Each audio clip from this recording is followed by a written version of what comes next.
This video is brought to you by Geico. 15 minutes could save you 15% or more on car insurance. No, don't look at it. Don't look at it. That's wrong. That's wrong. Hey everyone, I'm Rebecca and welcome to Watch Mojo. Today we're counting down our picks for the top 10 most important things to happen in the background of MCU scenes. Look, it's the star of the show. Well, first time for everything. Made you look. Come on, Cap. For this list, we're looking at the small details in Marvel films that had a bigger significance than we first realized. These are not just Easter eggs, but subtle background elements that felt like throwaway moments until we understood their real significance later on. Because we will be discussing major plot details, a big spoiler alert is in effect. So, which of these details surprised you the most? Let us know in the comments. All right, let's get into it. Number 10. Tony Stark has a prototype shield. Iron Man and Iron Man 2. 3 years before Captain America was introduced to the MCU, we got the first glimpse of his signature weapon. What's going on here?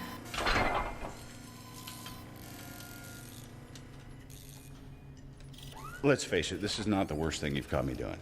When Pepper walks in on Tony taking off the Iron Man suit, a prototype shield can be spotted in the background.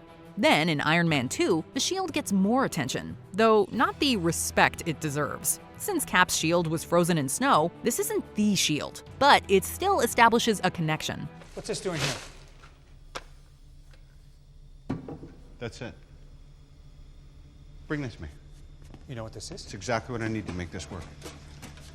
Seeing the weapon in Tony's workshop hinted at his family's link to Captain America. That connection was later confirmed when we learned that his father designed the original shield in the first Captain America. What about this one? No, that's just a prototype. What's it made of? Vibranium. It's stronger than steel and a third the weight. It's completely vibration absorbent. Across various films, Tony's relationship to the weapon would go on to be a significant plot point. Number 9. Harley Keener attends Tony's funeral. Avengers Endgame. There were many recognizable faces from the superhero community at Tony Stark's funeral, but it wasn't immediately clear who the young man standing alone was supposed to be. We later discovered that the mystery mourner was Harley Keener.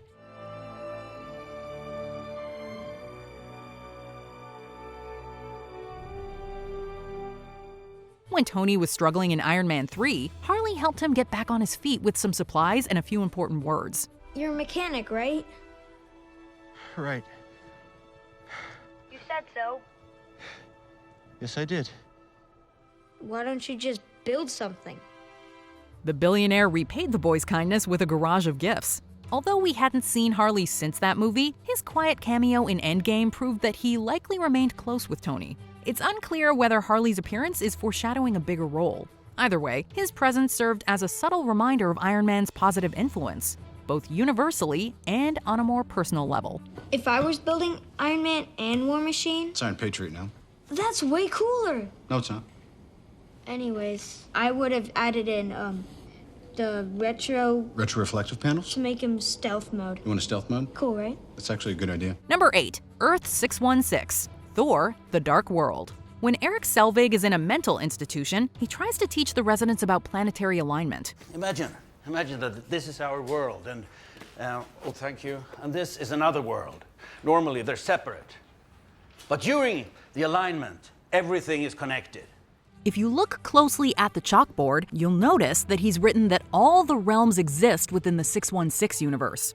That small detail comes back in a big way during Spider-Man Far From Home. When Mysterio is explaining the concept of multiple worlds, he says the MCU's Earth is in dimension 616. Mr. Beck is from Earth, just not yours. There are multiple realities, Peter. This is Earth, dimension 616. I'm from Earth 833. I'm sorry, you're saying there's a multiverse? Although he was lying about many things, he wasn't wrong about the multiverse. Avengers Endgame confirmed that multiple realities exist. Maybe Mysterio got his information from Selvig's research. The Infinity Stones create what you experience as the flow of time. Remove one of the stones, and that flow splits. Even if the good doctor didn't give the villain his backstory, Selvig knew about Earth's place in the multiverse before most Avengers did. Number 7. Odins Ravens observe Thor and Loki. The Avengers. During a tense conversation between Loki and Thor in the Avengers, two ravens fly onto the scene. That's why should I know? You think yourself above them. Oh, yes. And you miss the truth of ruling, brother. The throne would suit you ill.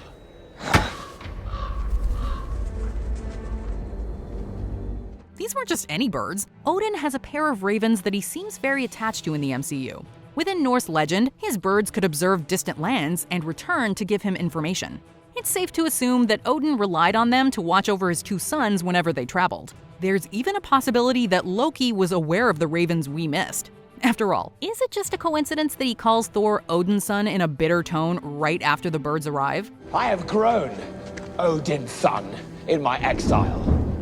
I have seen the true power of the Tesseract. Whether Loki knew the ravens were there or not, their observations likely helped motivate Odin's decision to imprison his adopted son. You'll spend the rest of your days in the dungeon. Number 6. Red Skull was sent into space. Captain America, the first Avenger.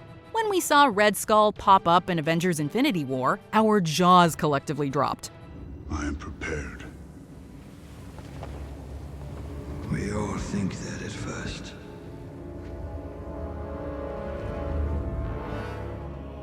We are all wrong. But this event was actually foreshadowed in an extremely subtle manner way back in the first Captain America. Near the end of the film, it appeared that Red Skull had been disintegrated by the Tesseract.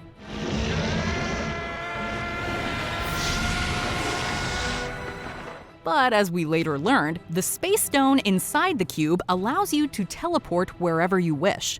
The major background detail that confirms Red Skull was teleported instead of disintegrated back then are the stars that appear above his head. At the time, we all just thought it was a bizarre, if beautiful, Tesseract side effect. But that small detail paved the way for one of the most shocking MCU moments. Red Skull on planet Vormir. A lifetime ago, I too sought the stones. I even held one in my hand.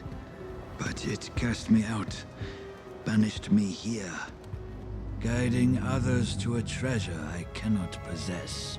Number 5. Ultron doesn't attack Dr. Helen Cho. Avengers Age of Ultron. After his rather creepy introduction, Ultron sends multiple Iron Man drones to attack the Avengers and their allies. But I'm ready. I'm on mission. What mission? Peace in our time. But there's one person he chooses to leave alone.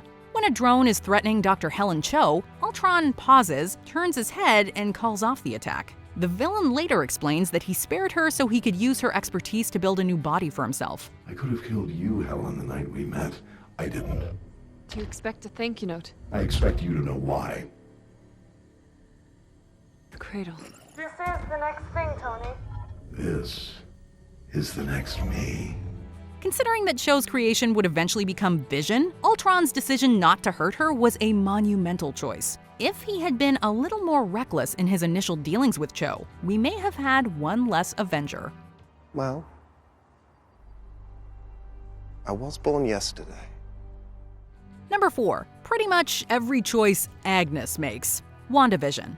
At the end of WandaVision's 7th episode, the neighborly Agnes reveals that she's actually a witch named Agatha Harkness. Who's been messing up everything? It's been Agatha all along.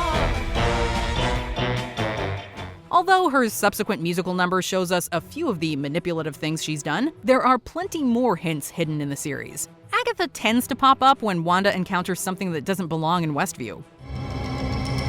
Look, it's the star of the show. Agnes! I'm sorry, what did you say? The villain also fails to react to strange things like the twins aging up. But the most hilarious hint that we did not catch the first time around was in the 6th episode. During the intro song, she's wearing pants with the word naughty bedazzled onto the back. Sit back and enjoy the show. Let's keep it going. This fashion choice was her way of letting us know that she was up to no good all along. Number 3. Thor sees the events of multiple movies. Avengers Age of Ultron. The hallucination Wanda gave Thor in Age of Ultron predicted the future events of 3 different films. Heimdall calling the god of thunder a firstborn son and warning about Hel both foreshadowed Odin's daughter Hela arriving in Ragnarok. Is that the first son of Odin? Under your eyes. Oh, they see everything. They see you leading us to hell. Thor shooting thunder in the hallucination also references that movie's best action scene. The split-second glimpse of the Infinity Stones and Heimdall saying he's dead both reference the events of Infinity War. That was a mistake.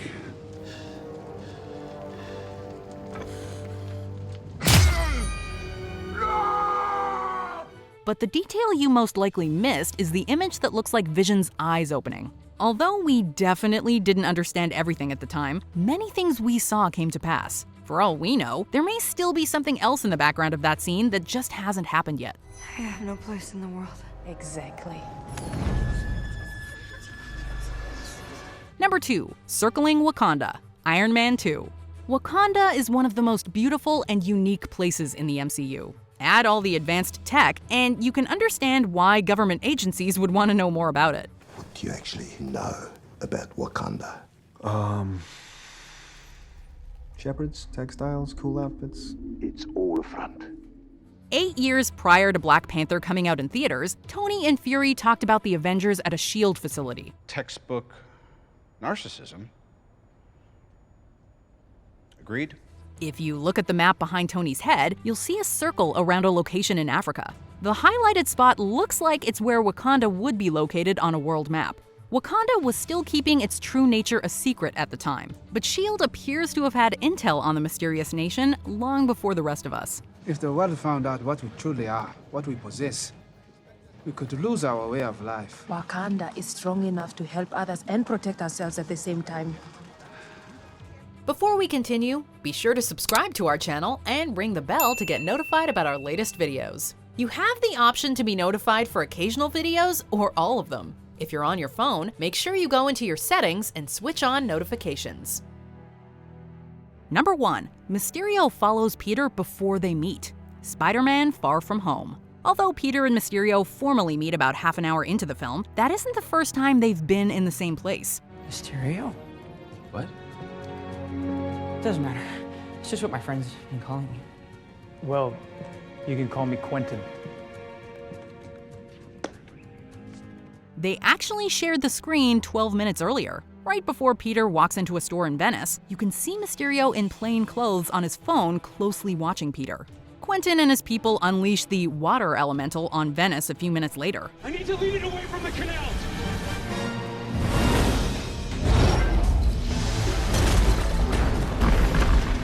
Was this part of Mysterio's plan to gain Peter's trust, or did he just want to observe Peter in battle before launching his next illusion? No matter what Mysterio's motives were, seeing him watch Spidey made for a mind-blowing background detail when we finally spotted it. Stark was right. You do deserve that.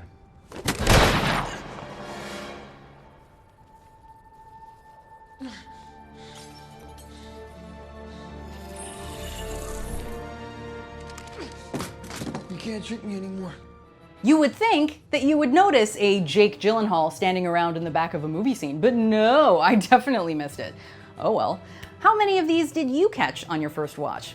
Be sure to let us know in the comments, or come tell me on Twitter or Instagram at Rebecca Brayton, or on my YouTube channel. See ya! This video is brought to you by Geico. 15 minutes could save you 15% or more on car insurance.